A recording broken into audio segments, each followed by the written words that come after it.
శ్వాసే ధూపం చూసే చూపే దీపం కాదా మమకారం నీ పూజా కుసుమం.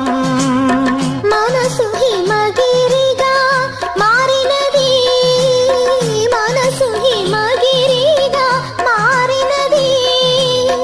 కలసిన మామతల స్వరజది పశుపతి పదగతి కాగా మేని మలుపుల చెలువపు గమనము వీణ పలికిన జిలిబిలి గమకము. కాలి మువ్వగ నిలిచెను కాలము పూల పవనము వేసెను తాళము. గేయమైనది తొలి ప్రాయం రాయమని మాయని మధుకావ్యం. స్వాగతించెను ప్రేమ పదం సాగినది ఇరువురి బ్రతుకు రథం. కోరికల తారకల సీమలకు చేరుకొనే వడి